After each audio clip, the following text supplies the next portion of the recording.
ಓಂ ಗುರು ಬ್ರಹ್ಮ ಗುರು ವಿಷ್ಣು ಗುರುದೇವೋ ಮಹೇಶ್ವರ ಗುರು ಸಾಕ್ಷಾತ್ ಪರಬ್ರಹ್ಮ ತಸ್ಮೈ ಶ್ರೀ ಗುರುವೇ ನಮಃ. ಇವತ್ತಿನ ದಿನ ಆಗಸ್ಟ್ 15/7/2002 ಇವತ್ತಿನ ಕಾರ್ಯಕ್ರಮಗಳನ್ನು ನಮ್ಮ ಶ್ರೀಮಾನ್ ಶ್ರೀ ಸೋಮಶೇಖರ್ ಜಗದೀಶ್ವರವರು ಹಾಗೂ ನಮ್ಮ ಡಾಕ್ಟರ್ ರವಿ ಅವರು ಹಾಗೂ ಇಲ್ಲಿ ಅನೇಕ ಮುಖಂಡರುಗಳು ಹಾಗೂ ನಮ್ಮ ಲಕ್ಷ್ಮೀಕಾಂತ್ ಅವರು ಬಸವನಗುಡಿ ಹಾಗೂ ನಮ್ಮ ಲಾಯರ್ ಚಂದ್ರಶೇಖರ್ ಅವರು ಹಾಗೂ ನಮ್ಮ ಪುರುಷೋತ್ತಮ್ ಅವರು ಮೊನ್ನೆ ಯಾಗ್ನೂಲ್ಕ ಆಶ್ರಮದಲ್ಲಿ ಎಲೆಕ್ಷನಲ್ಲಿ ಗೆದ್ದು ಬಂದಂಥ ಪುರುಷೋತ್ತಮ್ ಅವರು ಹಾಗೂ ನಮ್ಮ ವಿಜಯಕುಮಾರ್ ಅವರು ಎಲ್ಲ ಇನ್ನು ಕೆಲವೇ ನಿಮಿಷಗಳಲ್ಲಿ ನಮ್ಮ ವೇದಿಕೆ ಮೇಲೆ ಬರಲಿದ್ದಾರೆ. ಹಾಗೂ ಇಲ್ಲಿ ನಮ್ಮ ಪುರೋಹಿತರಾದ ವೇದ ಬ್ರಹ್ಮಶ್ರೀ ಚಂದ್ರಶೇಖರ್ ರಾಘವೇಂದ್ರ ಶರ್ಮಾ ಹಾಗೂ ನಮ್ಮ ವೇದ ಬ್ರಹ್ಮಶ್ರೀ ಲಕ್ಷ್ಮೀಪತಿ ಶರ್ಮಾ ಹಾಗೂ ನಮ್ಮ ವೇದ ಬ್ರಹ್ಮಶ್ರೀ ಕೇಶವ ಶರ್ಮಾ ಹಾಗೂ ವೇದ ಬ್ರಹ್ಮಶ್ರೀ ಅಕ್ಷಯ್ ಶರ್ಮಾ ಎಲ್ಲರೂ ಬಂದು ನಮಗೆ ತುಂಬ ಕಾರ್ಯಗಳನ್ನು ಯಶಸ್ವಿಯಾಗಿ ನಡೆಸಿಕೊಡುತ್ತಿದ್ದಾರೆ. ಹಾಗೂ ನಮ್ಮ ವೇದ ಬ್ರಹ್ಮಶ್ರೀ ನಾಗೇಶ್ ಅವರು ಎಲ್ಲ ಬಂದಿದ್ದಾರೆ ಹಾಗೂ ಈ ಕಾರ್ಯಕ್ರಮವನ್ನು ವಿಜೃಂಭಣೆಯಿಂದ ಏರ್ಪಡಿಸಿದ್ದಾರೆ. ನಾವು ಸುಮಾರು ಈ ದೇವಸ್ಥಾನವನ್ನು ಕಟ್ಟಬೇಕು ಅಂತ ನಾವು ಮನಸ್ಸಿನಲ್ಲೂ ಕನಸಿನಲ್ಲೂ ಅಂದ್ಕೊಂಡಿಲ್ಲ. ಹಾಗಾಗಿ ಇಲ್ಲಿ ನಾವು ಒಂದು ಅಶ್ವತ್ಥ ವೃಕ್ಷ ಇತ್ತು. ನಾನು ಸುಮಾರು ಇಲ್ಲಿ ಮದುವೆಯಾಗಿ 30 ವರ್ಷ ಆಯಿತು. ಅಶ್ವತ್ಥ ವೃಕ್ಷದಿಂದ ಇದ್ದು ನಾನು ಸುಮಾರು 15-20 ಕಿಲೋಮೀಟ್ರು ಬೆಣಗಾನಹಳ್ಳಿ ಭಕ್ತಾಂಜನೇಯ ಸ್ವಾಮಿ ದೇವಸ್ಥಾನ ಪೂಜೆ ಮಾಡಲು ಹೋಗ್ತಿದ್ದೆ.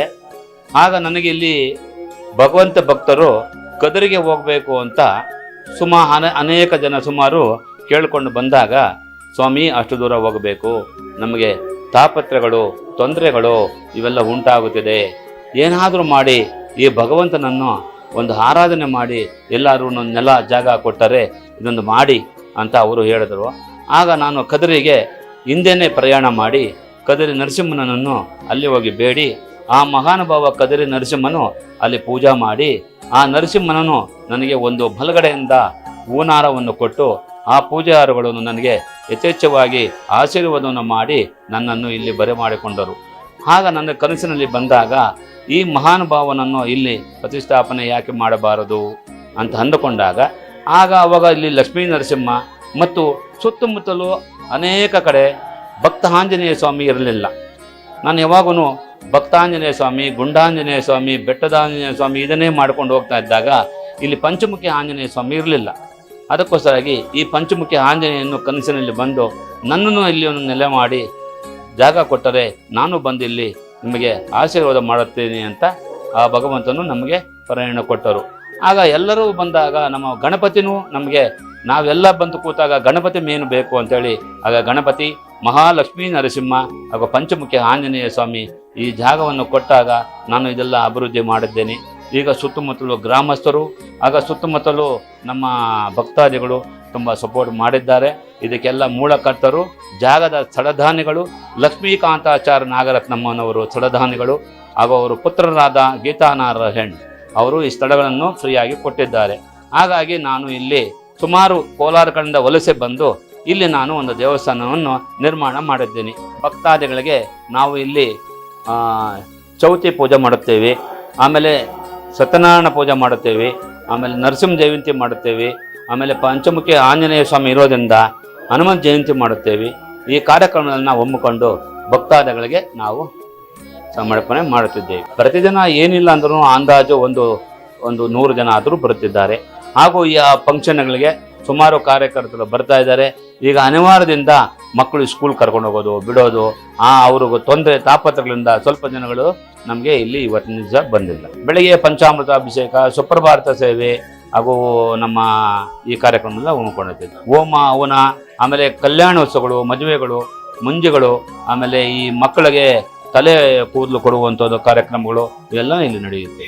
ಮುಡಿ ಕೊಡುವಂಥ ಕಾರ್ಯಕ್ರಮನೂ ಇಲ್ಲಿ ನಡೆಯುತ್ತೆ. ದೇವಸ್ಥಾನ ವಿಶೇಷ ಅದೇ, ಕದರಿಗೆ ಹೋಗಬೇಕಾದ್ರೆ ತುಂಬ ದೂರ ಅಂತೇಳಿ ಭಕ್ತಾದಿಗಳು ಕೇಳಿದಾಗ ನನಗೆ ದೇವರ ಕನಸಲ್ಲಿ ಬಂದಾಗ ನಾನು ಅವಾಗ ಇದನ್ನು ಇಲ್ಲೇ ಸ್ಥಾಪನೆ ಮಾಡಿಸಿ ಆವಾಗ ಇಲ್ಲೇ ಭಕ್ತರಿಗೆ ಇಲ್ಲೇ ಮುಡಿ ಕೊಡುವಂಥ ವಿಚಾರ, ಸಣ್ಣ ಪಣ್ಣ ಕಾರ್ಯಕ್ರಮಗಳು, ನಾಮಕರಣಗಳು, ಉಪನಯನಗಳು, ಮದುವೆಗಳು ಇವೆಲ್ಲ ಇಲ್ಲಿ ಕಾರ್ಯಕ್ರಮವನ್ನು ಹಮ್ಮಿಕೊಂಡಿದ್ದೇವೆ. ದೇವಸ್ಥಾನದ ವಿಶೇಷ ಈ ಕದರಿ ನರಸಿಂಹನಿಂದನ್ನು ಪ್ರಾರ್ಥನೆ ಮಾಡಿ ನಾವು ಇಲ್ಲಿ ಬಂದು ಸ್ಥಾಪನೆ ಮಾಡಿ ಇಲ್ಲಿ ಹವನಗಳು, ಹೋಮಗಳು, ಉಪನಯನಗಳು, ಮದುವೆಗಳು ಆ ಕಾರ್ಯಕ್ರಮಗಳೆಲ್ಲ ಹಮ್ಮಿಕೊಂಡಿದ್ದೇವೆ. ಇಲ್ಲಿಗೆ ಕೋಲಾರದಿಂದ ನಾವು ಒಂದು 80 ಕಿಲೋಮೀಟರ್ನ ಇಲ್ಲಿ ವಲಸೆ ಬಂದು ಇಲ್ಲಿ ನಾನು ಇಲ್ಲಿ ಮದುವೆ ಆಗಿ ಇಲ್ಲಿ ಹಳೀನಾಗಿ ಇಲ್ಲಿ ಜಾಗ ಸಡದಾನರು ಕೊಟ್ಟಿರೋದ್ರಿಂದ ಇಲ್ಲಿ ಕಾರ್ಯಕ್ರಮವನ್ನು ನಂಬಿಕೊಂಡು ಈ ಜಾಗವನ್ನು ಕೊಟ್ಟಿರೋದ್ರಿಂದ ಇಲ್ಲಿ ಕಾರ್ಯಕ್ರಮನ ಮಾಡಿಕೊಂಡು ಭಕ್ತರು ಈ ಹಣ ಅಂತಸ್ತು ಎಲ್ಲ ಕೊಟ್ಟಿರೋದ್ರಿಂದ ಆ ದೇವಸ್ಥಾನಕ್ಕೆಲ್ಲ ಮುಡುಪಾಗಿ ಇಟ್ಟು ಆ ಕಾರ್ಯಕ್ರಮಗಳನ್ನು ನಡೆಸ್ಕೊಂಡು ಹೋಗುತ್ತಿದ್ದೇನೆ.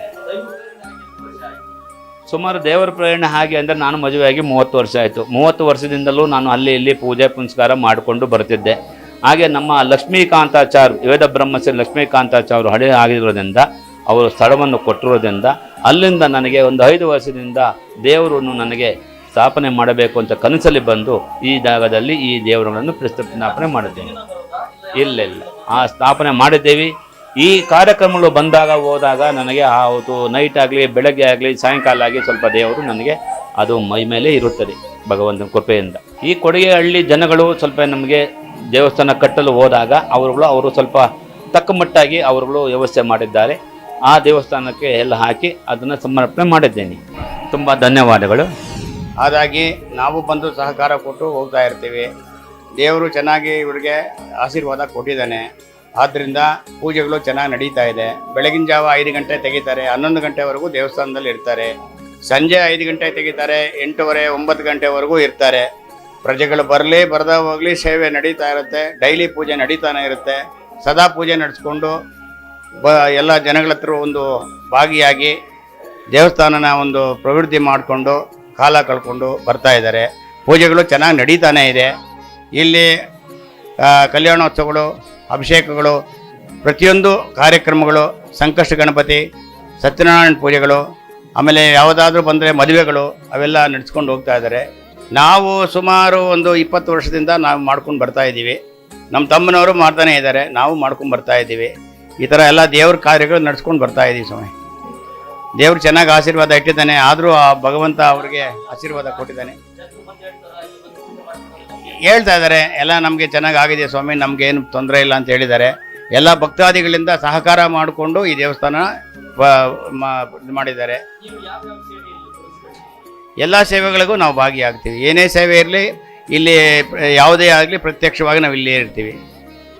ಪ್ರತಿದಿನ ಬರ್ತಾ ಇರ್ತೀವಿ, ಹೋಗ್ತಾ ಇರ್ತೇವೆ. ಎಲ್ಲ ನಮ್ಮ ಹಳ್ಳಿ ಇರೋದು ಕೋಲಾರದ ಕಡೆ, ನಮ್ಮ ಹುಡುಗ ಇರೋದು ಇಲ್ಲೇ. ದೇವಸ್ಥಾನದಲ್ಲಿ ಪೂಜೆ ಮಾಡ್ಕೊಂಡು ಹೋಗ್ತಾ ಇರ್ತಾರೆ. ಚೆನ್ನಾಗಿ ನಡೀತಾ ಇದೆ. ನಮ್ಮ ಮಕ್ಕಳು ಎಲ್ಲ ಇಲ್ಲೇ ಇದ್ದಾರೆ, ಆರಾಮಾಗಿ ಪೂಜೆ ನಡೀತಾ ಇದೆ. ದೇವರ ಆಶೀರ್ವಾದ ನಮಗಿದೆ. ಉಗ್ರಂ ವೀರಂ ಮಹಾವಿಷ್ಣುಂ ಜ್ವಲಂತಂ ಸರ್ವತೋಮುಖಂ ನೃಸಿಂಹಂ ಭೀಷಣಂ ಭದ್ರಂ ಮೃತ್ಯೋಹೋ ಮೃತ್ಯುನಮಾಮ್ಯಹಂ. ಈ ಒಂದು ಕ್ಷೇತ್ರ ಬಿದರಳ್ಳಿ ಅಂತ ಅಂದ್ಬಿಟ್ಟು ಇಷ್ಟೊತ್ತು ನಮ್ಮ ತಂದೆಯವರು ಮತ್ತು ನಮ್ಮ ದೊಡ್ಡಪ್ಪ ಅವರು ಯಾವ ರೀತಿ ಹೇಳಿದ್ದಾರೆ ಅದೇ ರೀತಿಯಾಗಿ ಇಲ್ಲಿ ನಾವು ಪ್ರತಿನಿತ್ಯ ಒಂದು ಪೂಜೆ ಅನ್ನೋದು ಒಂದು ತ್ರಿಕಾಲ ಪೂಜೆ ಅಂತಂದ್ಬಿಟ್ಟು ನಡೆಸ್ಕೊಂಡು ಬರ್ತಾ ಇದ್ದೀವಿ ಅಂತಂದ್ಬಿಟ್ಟು ಈ ಒಂದು ಗ್ರಾಮದಲ್ಲಿ ಒಂದು ಪೂರ್ವ ಸಂಕಲ್ಪ ಅಂತ ಹೇಳ್ಬೋದು. ಈ ಒಂದು ಗ್ರಾಮ ಬಿದರಳ್ಳಿ ವೇಣು ಕ್ಷೇತ್ರ ಅಂತಂದ್ಬಿಟ್ಟು ಹೇಳ್ತಾರೆ. ಏನು ಈ ಒಂದು ಗ್ರಾಮದ ಏನು ವಿಶೇಷ ಏನು ಅಂತಂದರೆ ನೋಡಿ, ಈ ಒಂದು ಗ್ರಾಮ ಆ ಕಡೆಯಿಂದ ಶುರುವಾಗುತ್ತೆ ಅಂತಂದರೆ ಎಲ್ಲ ಸುತ್ತಲೂ ಬರೀ ದೇವಸ್ಥಾನಗಳಿರುವಂಥ ಒಂದು ಗ್ರಾಮ ಇದೆ ಬಿದರಳ್ಳಿ ಅಂತಂದ್ಬಿಟ್ಟು.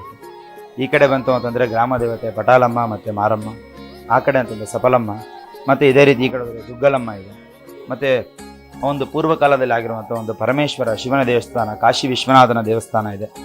ಮತ್ತು ಅದೇ ರೀತಿಯಾಗಿ ಬೃಂದ ಮಾಧವ ಅಂತಂದ್ಬಿಟ್ಟು ಆ ಒಂದು ಕಾಶಿಯಲ್ಲಿ ಮಾತ್ರ ಇರುವಂಥದ್ದು ಬೃಂದ ಮಾಧವ ಅಂದ್ಬಿಟ್ಟು ಅದೇ ಒಂದು ದೇವಸ್ಥಾನ ಬಿದರಳ್ಳಿಲೂ ಸಹ ಇದೆ. ಅದೇ ರೀತಿಯಾಗಿ ತುಂಬ ಹಳೆಯ ದೇವಸ್ಥಾನ ಆಗಿರುವಂಥ ಒಂದು ಆಂಜನೇಯ ಸ್ವಾಮಿ ದೇವಸ್ಥಾನ ಇದೆ. ಅದೇ ರೀತಿಯಾಗಿ ಈ ಒಂದು ದೇವಸ್ಥಾನವು ಕೂಡ ಅದರ ಜೊತೆಗೆ ಸೇರ್ಪಡೆಯಾಗಿದೆ. ಇದು ತುಂಬ ದಿನ ಆಗಿಲ್ಲ ದೇವಸ್ಥಾನ ಪ್ರತಿಷ್ಠಾಪನೆ ಆಗಿ, ಸುಮಾರು ಒಂದು 5-6 ವರ್ಷ ಆಗಿದೆ. ನಮ್ಮ ತಂದೆಯವರಿಗೆ ಯಾವ ರೀತಿ ಅವರ ಸಂಕಲ್ಪ ಇತ್ತು, ಯಾವ ರೀತಿ ಮಾಡಬೇಕು ಅಂತ ಏನೋ ಅವರ ಒಂದು ಸಂಕಲ್ಪ ಬಂತು, ಆ ರೀತಿಯಾಗಿ ದೇವರ ಈ ಒಂದು ಹಳ್ಳಿಯಲ್ಲಿ ಆಗಿರ್ಬೋದು, ಸುತ್ತಮುತ್ತಲ ಗ್ರಾಮಸ್ಥರಾಗಿರ್ಬೋದು ಎಲ್ಲ ಒಂದು ಸೇವೆ ಮಾಡಿದ್ದಾರೆ. ಪ್ರತಿಯೊಬ್ಬರೂ ಸೇವೆ ಮಾಡಿದ್ದಾರೆ. ಪ್ರತಿಯೊಬ್ಬರು ಏನೋ ಒಂದು ಆ ಒಂದು ಶರೀರವಾಗಿ ಒಂದು ಸೇವೆ ಆಗಿರ್ಬೋದು, ಇಲ್ಲ ಮಾನಸಿಕವಾಗಿ ಸೇವೆ ಆಗಿರ್ಬೋದು, ಇದು ತನು ಮನ ಧನ ಅಂತ ಹೇಳ್ತಾರಲ್ವ, ಆ ರೀತಿಯಾಗಿ ಎಲ್ಲ ವಿಧವಾಗಿರುವಂಥ ಸೇವೆಗಳು ಸಹ ಇಲ್ಲಿ ಮಾಡಿದ್ದಾರೆ. ಹಾಗಾಗಿ ಒಂದು ದೇವಸ್ಥಾನ ಇವಾಗ ಪ್ರತಿನಿತ್ಯ ಪೂಜೆಗೆ ಏನೂ ತೊಂದರೆ ಆಗದಿರೋ ಹಾಗೆ ನೋಡಿದ್ರೆ ಮೊನ್ನೆಲ್ಲ ಕರೋನಾ ಎಲ್ಲ ಬಂದಿತ್ತು 1-2 ವರ್ಷ, ಅವಾಗಲೂ ಸಹ ದೇವಸ್ಥಾನ ಎಲ್ಲೂ ಏನೂ ಕ್ಲೋಸ್ ಮಾಡದೇ ಇರೋ ಹಾಗೆ ಪ್ರತಿನಿತ್ಯ ಇಲ್ಲಿ ಪೂಜೆ ನಡೆಯೋ ಹಾಗೆ ಒಂದು ಅನುಗ್ರಹ ಆಗಿದೆ. ಆ ಒಂದು ಭಗವಂತನ ಒಂದು ನಿಜ ರೂಪ ಇಲ್ಲಿದೆ ಅಂತ ಅಂದ್ಬಿಟ್ಟು ನಾವು ಭಾವಿಸ್ತೀವಿ. ಅದೇ ರೀತಿಯಾಗಿ ಬಂದಿರುವಂಥ ಎಷ್ಟೋ ಜನಕ್ಕೆ ಭಗವಂತನ ಇಲ್ಲಿ ಇದ್ದಾನೆ ಅಂತ ನಿಜ ರೂಪದಲ್ಲಿ ಭಗವಂತ ಅವರಿಗೆ ಕಾಣಿಸಿದ್ದಾನೆ ಅಂತ ಅಂದ್ಬಿಟ್ಟು ತುಂಬ ಜನ ಹೇಳಿದ್ದಾರೆ. ಮತ್ತು ಅದೇ ರೀತಿಯಾಗಿ ಇಲ್ಲಿ ಪ್ರತಿ ತಿಂಗಳು ಸಹ ಏನೋ ಒಂದು ವಿಶೇಷವಾಗಿರುವಂಥ ಪೂಜೆಗಳು ನೋಡಿ. ಇವಾಗ ಆಷಾಢ ಮಾಸ ಕುಂಕುಮಾರ್ಚನೆ, ಲಲಿತಾ ಕುಂಕುಮಾರ್ಚನೆ ಅಂತ, ಮತ್ತು ಅದೇ ರೀತಿಯಾಗಿ ಶ್ರಾವಣ ಮಾಸದಲ್ಲಿ ಒಂದು ವಿಶೇಷವಾಗಿರುವಂಥ ಪೂಜೆ, ಅದೇ ರೀತಿಯಾಗಿ ಮಾಸದಲ್ಲೂ ಒಂದು ವಿಶೇಷವಾಗಿರೋ ಪೂಜೆ. ಏನು ಅಂತಂದರೆ ಎಲ್ಲ ಪ್ರಪಂಚದಲ್ಲಿ ಯಾರ್ಯಾರು ಈ ಒಂದು ದೇಶದಲ್ಲಿ ಯಾರ್ಯಾರು ವಾಸ ಮಾಡ್ತಿದ್ದಾರೆ ಎಲ್ರಿಗೂ ಸಹ ಲೋಕ ಕಲ್ಯಾಣಾರ್ಥವಾಗಿ ಈ ಒಂದು ಪೂಜೆಯನ್ನು ಅವರಿಗೋಸ್ಕರ ಮಾಡ್ತಾ ಇದ್ದೀವಿ ಅಂತಂದ್ಬಿಟ್ಟು. ಏನು ಅಂದರೆ ಒಂದು ದೇವಸ್ಥಾನ ಇದೆ ಅಂತಂದರೆ ದೇವಸ್ಥಾನ ಮಾಡುವಂಥದ್ದು ಸುಲಭವಾದ ಕೆಲಸ. ಆ ದೇವಸ್ಥಾನವನ್ನು ನಾವು ಅದೇ ರೀತಿಯಾಗಿ ನಡೆಸ್ಕೊಂಡು ಹೋಗಬೇಕು ಅಂತಂದರೆ ಆ ಒಂದು ತುಂಬ ಶ್ರಮ ಇರುತ್ತೆ. ಅದೇ ರೀತಿ ಜನ ಯಾರು ಬರಲ್ಲ, ಮತ್ತು ಜನ ಬಂದವರು ಸ್ವಲ್ಪ ಜನ ಆ ರೀತಿ ಮಾತಾಡ್ತಾರೆ, ಸ್ವಲ್ಪ ಜನ ಈ ರೀತಿ ಮಾತಾಡ್ತಾರೆ ಅಂತ ಅಂದ್ಬಿಟ್ಟು ಎಲ್ಲ ಭಾವನೆ ಮಾಡ್ತಾರೆ. ಅದನ್ನು ನಾವು ಯಾವುದೇ ರೀತಿ ನಾವು ಅದನ್ನು ತಲೆಗೆ ಹಾಕೊಳ್ಳದೆ ಈ ಒಂದು ಪೂಜೆ ಏನಿದೆ, ಮತ್ತು ಇಲ್ಲಿ ಬರೋರಿಗೆ ಪ್ರತಿಯೊಬ್ಬರಿಗೂ ಅಷ್ಟೇ ಈ ಒಂದು ದೇವಸ್ಥಾನದಲ್ಲಿ ವಿಶೇಷವಾಗಿ ಸಮಯವನ್ನು ನಾವು ಪರಿಪಾಲನೆ ಮಾಡ್ತೀವಿ. ಟೈಮಿಂಗ್ಸ್ ಬೆಳಗ್ಗೆ 5:30 6 ಗಂಟೆಗೆ ಬಾಗಿಲು ತೆಗೆದ್ರೆ 10:00 ಕ್ಲೋಸ್ ಆಗಿಬಿಡುತ್ತೆ. ಮತ್ತು ಮಧ್ಯದಲ್ಲಿ ಬಾಗಿಲು ಹಾಕ್ಬಿಡ್ತೀವಿ 10:00ಗೆ. ಮತ್ತು ಅಲ್ಲಿ ಯಾರಾದರೂ ಬರ್ತಾರೆ ಅಂತ ಏನಾದರೂ ಇತ್ತು ಅಂತಂದರೆ ಅವ್ರಿಗೋಸ್ಕರ ನಾವು ಕಾಯ್ತೀವಿ. ಒಂದು ಸಲ ಬಾಗಿಲು ಹಾಕಿತ್ತು ಅಂದರೆ ಮತ್ತೆ ಸಾಯಂಕಾಲ ಪೂಜೆಗೆ ಮತ್ತೆ ಬಾಗಿಲು ತೆಗೆಯುವಂಥದ್ದು. ಮತ್ತು ಅದೇ ರೀತಿಯಾಗಿ ಸಂಜೆನೂ ಅಷ್ಟೇ ವಿಶೇಷವಾಗಿ 5 ಗಂಟೆಗೆ ಬಾಗಿಲು ಓಪನ್ ಆಯಿತು ಅಂದರೆ 7:30 8 ಗಂಟೆವರೆಗೂ ಬಾಗಿಲು ತೆಗೆದಿರುತ್ತೆ.